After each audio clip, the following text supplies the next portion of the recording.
For the first time in history, more people live in cities than in the countryside. As our global population increases, this will lead either to catastrophe or salvation.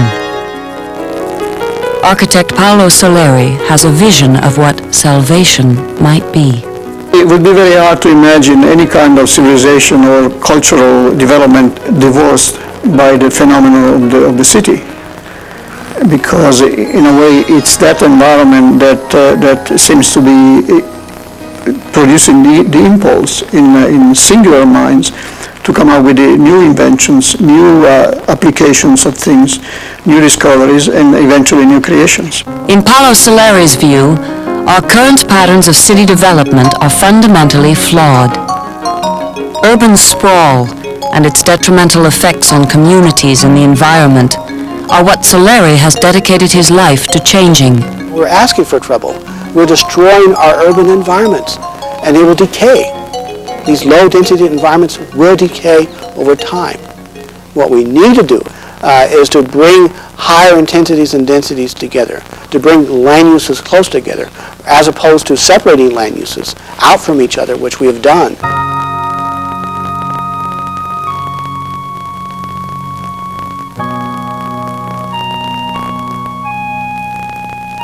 I always admired Soleri because in architecture, like in any art form or even craft form, you have to have poets. There has to be people out there scratching around looking for direction, really testing new waters that the general body of architects just can't afford to do, or they don't have the time or the skill or the talent to do. So what has always attracted me to Paoli Soleri's work is his refusal to buy into either the current degradation of the city, and also not buying into the Arcadian view that you leave the city and go out and live in the wilderness to escape all of the evil. I think his idea of the city in many respects is not that visionary. It's just about reality of what cities have always had to be through time, and he's trying to bring us a way of creating cities with our culture, with our technology that's appropriate.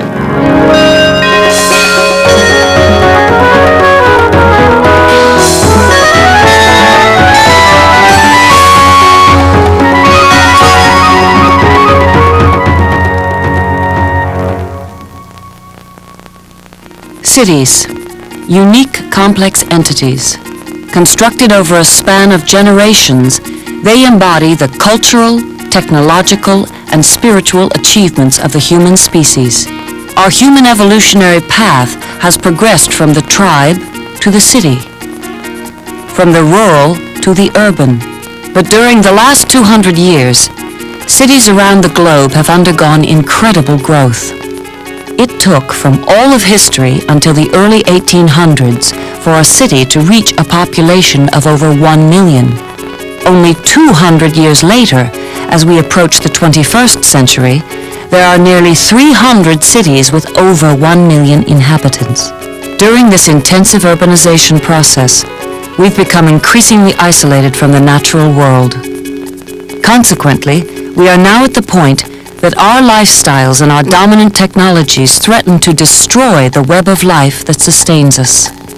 This accelerating process of social alienation and ecological destruction is a recent phenomenon. In the early part of this century, strong communities based on the neighborhood developed within our cities. Most people walked or used trolley systems for transportation. The development was of a human scale. But as populations grew and the automobile began to dominate, a new type of development became popular.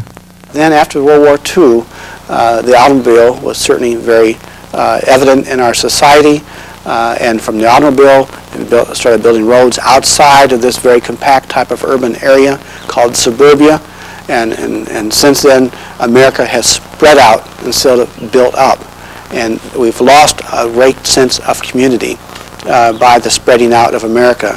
In suburbia, what were once farms and natural habitats have been paved over and segregated into separate residential, commercial, and industrial corridors. The large distances between these zones makes walking impractical and makes the use of the automobile necessary. This increasing flight of people and capital into the suburbs puts a strain on city infrastructures. This, in turn, causes the urban core to deteriorate into areas of hopelessness, poverty, and crime.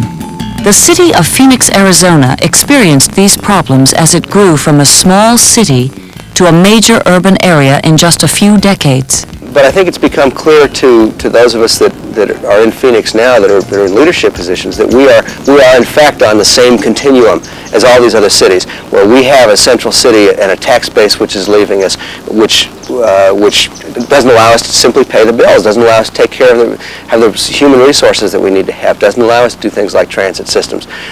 So we've got a resource problem in a city because those resources have left to go to the suburbs.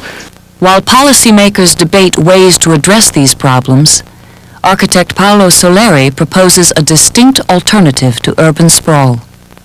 Soleri believes that cities can be designed in a way so that the vitality of urban life is increased, without destroying the natural world that surrounds and sustains the urban habitat.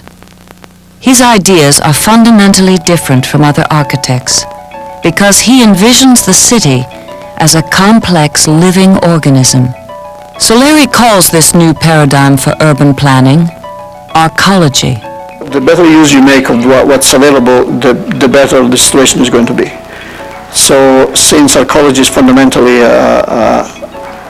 when it's well designed, I don't pretend to be a good designer, but when it's well designed, would deliver more for the buck, let's say, or for the amount of material or energy used, then it's quite evident as an instrument would be a very positive instrument.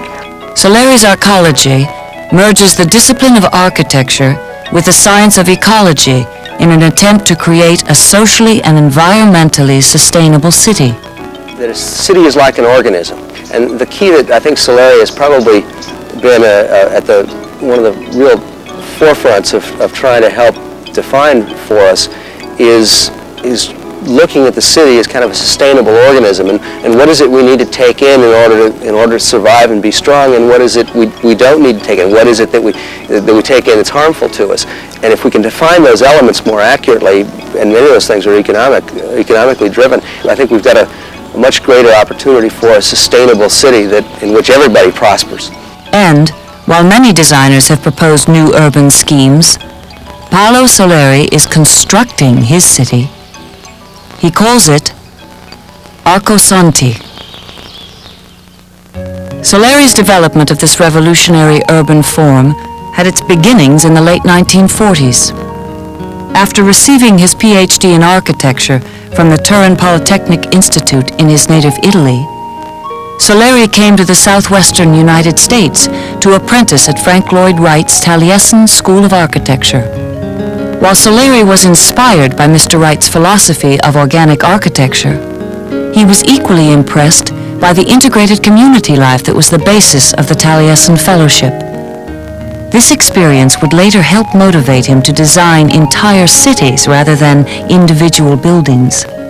Yeah, but when I was at Taliesin, I wasn't thinking about arcologies and all those things. I was just absorbing and doing my little things that I was asked to do.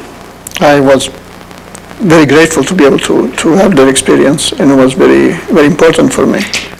After leaving Taliesin in 1948, Soleri was given the opportunity to design and build a unique desert home called the Dome House. He also married his client's daughter, Collie Woods, who was assisting in the construction. Soon after, they left the United States and traveled throughout Europe, where in Italy, Soleri was commissioned to build a ceramics factory. The Soleris returned to Arizona in 1955 and established a wind bell crafting business in the desert just outside of Phoenix. The growing sales of these unique sculptured bells gave Soleri enough financial independence to pursue theoretical work in architecture. He established the Cosanti Foundation, an educational center for research in architecture and urban planning. His 5-acre home site soon became an architectural proving ground for experiments in human habitat design. since the soil in the desert is very homogeneous, it's very nice, I start cutting holes in the ground to make bells. And then some bells got quite big, and then I start thinking, well, what about using concrete and make a roof instead of making a bell? So that's how the steel cast came about.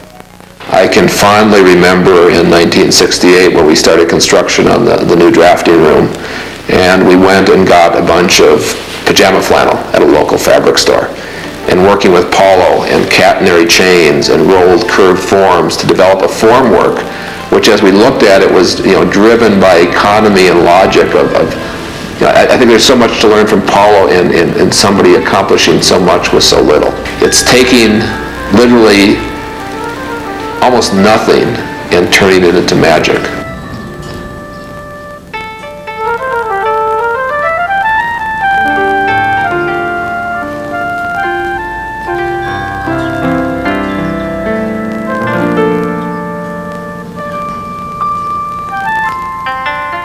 In 1965, Soleri received the prestigious Guggenheim Fellowship. It provided him the opportunity to work on the design of a complete urban complex called Mesa City. Although still two-dimensional in its approach, Mesa City became the basis for an entirely new urban form, the arcology. Arcologies, bold, complex, and imaginative, these three-dimensional city structures drew international attention to Soleri and his ideas. Soleri designed numerous arcologies in a variety of sizes, placing them on both land and sea, and in various climatic conditions. He saw the arcology as the next evolutionary step in the design of cities. I guess arcology to me means that the world could have the best of both the natural and the man-made. I think that the idea of an arcology and what it does in sort of common sense efficiency and creating a quality of urban existence, the potentials of that, with the poetry of existing in a natural setting, and to see that really manifested would really be a wonderful thing. Soleri defied convention again when he applied the tenets of arcology to the design of innovative dam and bridge cities. These arcologies will house entire communities and act as cultural bridges as well as physical connectors. Soleri's concepts continued to evolve. He looked to worlds beyond the Earth and began developing space-based arcologies. The primary design imperatives of arcology are complexity and miniaturization. They will be essential in sustaining human colonies in the harshness of outer space.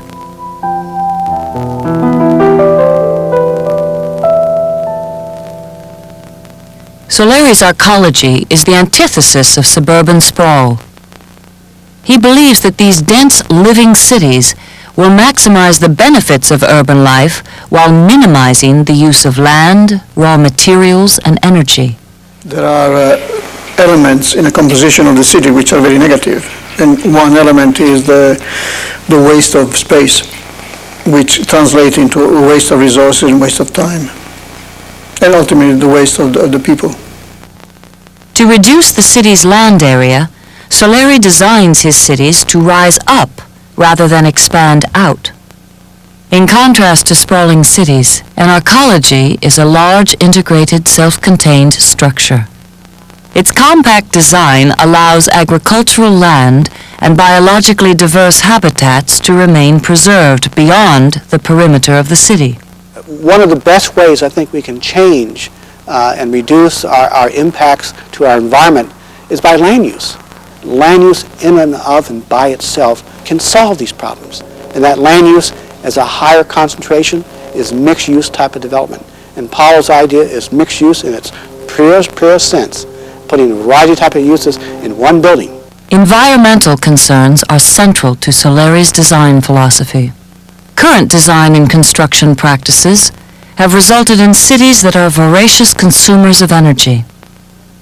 Much of that energy is generated by fossil or nuclear fuels. An arcology is different. Due to its innovative structural design, an arcology would have most of its heating and cooling needs met through passive solar techniques. The American love affair with the car has been responsible for the present development patterns of American cities. Streets and parking lots dominate the urban space. Being stuck behind the wheel creates isolation and frustration. And, as our cities grow more complex, the social and environmental costs of the automobile will continue to escalate. The more we multiply the presence of the automobile, the more we find out that this freedom becomes curtailed to a point where, for instance, in many cities it becomes an hindrance, really an obstacle. And that doesn't speak about the real problem with the automobile, which is waste, pollution, cost, and all those things that are coming with it. Soleri does not merely seek to minimize the use of automobiles. He calls for the total elimination of the car from within the city. Inside the arcology, Soleri pictures an integrated system of elevators, escalators, and moving walkways that will promote convenient pedestrian travel as the primary method of mobility. Soleri believes his designs will decrease the alienation and isolation that plague so many city dwellers today. In a bold attempt to reintegrate people with their communities, Soleri has designed his arcologies as large, mixed-use complexes containing homes, offices, schools, shops, parks, and cultural centers. Soleri believes this close interaction of city functions and people will induce a greater sense of community within an arcology. In an arcology, the integration of working and living and recreation is such that all of these things become a very natural part of everyday living. It's not something you have to take a child to see, to do, but rather something he or she experiences in normal everyday life. Even though Soleri is concerned with cultural development, he does not have any preconceived plans about how a society within an arcology should be administered, be it socially, politically, or economically. My metaphor is always the piano. We are trying to build a piano, but unless you get some good musicians, the piano is going to be idle, or the piano is going to be irrelevant. So the physical environment can go so far, and carrying on the metaphor, the piano doesn't tell you what kind of music you have to play. You just have to play music naturally, which the piano can express, but beyond that, you can play any kind of music. The miniaturization of the city, bringing about higher population density, is to many the most controversial aspect of the arcology concept. So if you want to be true with the nature of life, you have to remember that the coming together is where life gets its own reality, and the dissipation of life comes with death. And to me, when you have a city which tends to be pulled together and suddenly is breaking down into a suburban sprawl, that to me is a dying process. Can society develop and flourish within a city like the ones Soleri has proposed? That question can only be answered after an arcology is built. In 1970, Soleri took a courageous step, putting his years of theory to the test when he began construction on an arcology. Located on a desert mesa in central Arizona, the city of Arcosanti will require only 15 acres of land to house a community of 5,000 people. A comparable suburban development would use approximately 500 acres. The surrounding 860-acre site contains orchards, agricultural fields, and a nature preserve, consisting of canyons, high desert foothills, and lush riparian habitats. As the world's first arcology, Soleri envisions Arcosanti as an urban laboratory where his design theories can be refined and tested. This unique effort was undertaken without the financing needed by such an ambitious construction project. It is being built, much like other Soleri endeavors, with determination and idealism. While only a small percentage of Arcosanti's master plan has been completed, several unique and visually stunning structures have been built. These buildings are intended to serve as the platform for a growing community that will continue to build the larger arcology. What he's tried to do here, and I think successfully, at least as a model, is to give us and not just a vision, but an actual feeling and a sample for what genuine urban life would be like with the environment not only respected but nurtured and brought into the urban experience. I think to that extent it's really quite unique. From my point of view, a very hopeful vision of the future. The design for the Arizona arcology changed several times as Soleri refined his architectural concepts. The Arcosanti 2000 model is the latest evolution in his life's work. Arcosanti 2000 is also a plan for a complex that Soleri believes could be built within an existing city, as an urban village or a satellite community.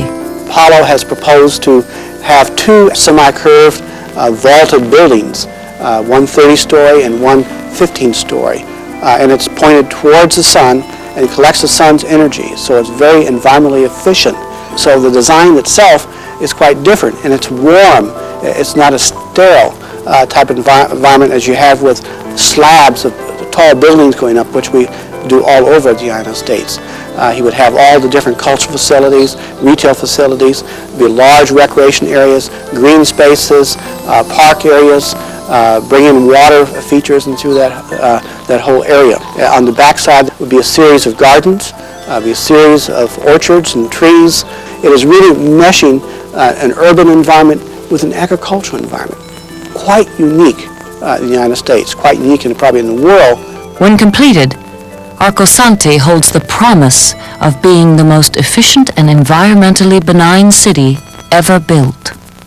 But for now, many of Soleri's ideas remain on the drafting table.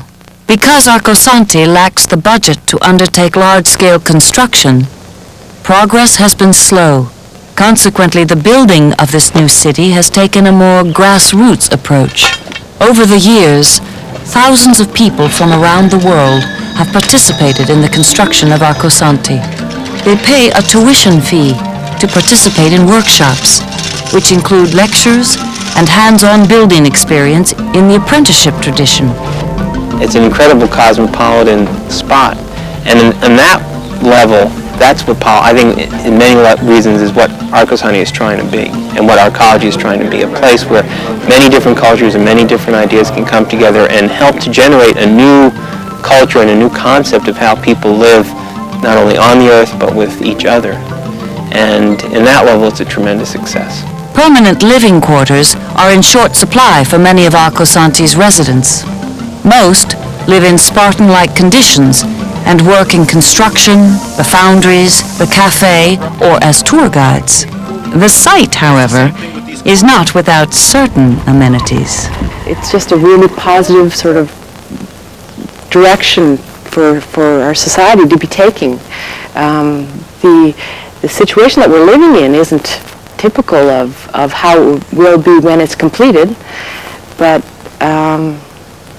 it's workable, and I think that it's a lot of fun. I mean, my workshop was a gas.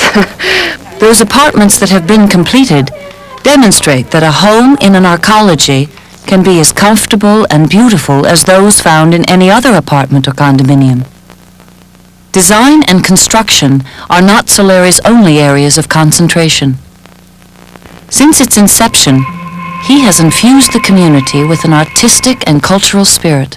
Arts and music festivals have always played a significant part in the Arcosanti experience. Regular concerts are presented at the Paoli Soleri Music Center, as are educational programs and other cultural events. Compared to Soleri's goal of a city for 5,000, the reality at Arcosanti today is a modest showing. The number of inhabitants fluctuates, but rarely exceeds 100. And despite the hard work of many people, there is much uncertainty about the future of Arcosanti. When you look at the models and the visions and look at the perspective of that, the idealism that Arcosanti represents to me is the greatest contribution at this point. And yet the sadness is that there isn't a significant enough hole here that we can get a momentum going in the community or the culture to see that reality. So it's very bittersweet. Funding for the city's ongoing construction has come almost entirely from the worldwide sales of Soleri bells and tourism, which are Arcosanti's only industries. Soleri's grassroots approach to building the city has allowed him to maintain control over its development, but his independence has come with a price.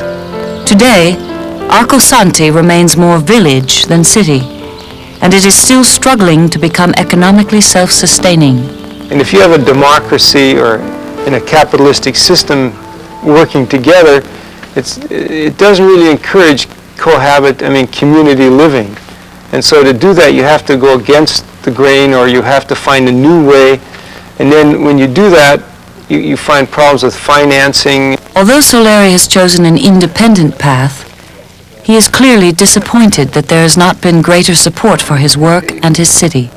When we started, at least when I started, I thought that there would be the beginning of a response through a number of things, finances, corporations, people, and so on and on. That hasn't happened.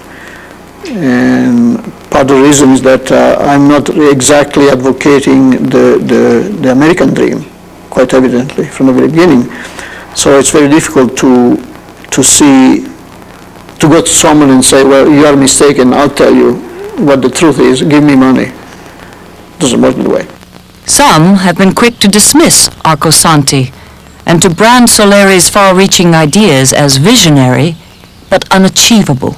Soleri, however, is not ready to give up. Given the means that we had, which were just the means that we developed ourselves, I think we achieved quite a bit. I wish things were different, because of all the financial power existing, what we are seeking is such a tiny, bit that it's irritating not to be able to get it. If I have a regret is that I'm not being used by society at all. So I think that's been a waste. While Arcosanti struggles to become a prototype arcology, several other architects are applying similar ideas in their work.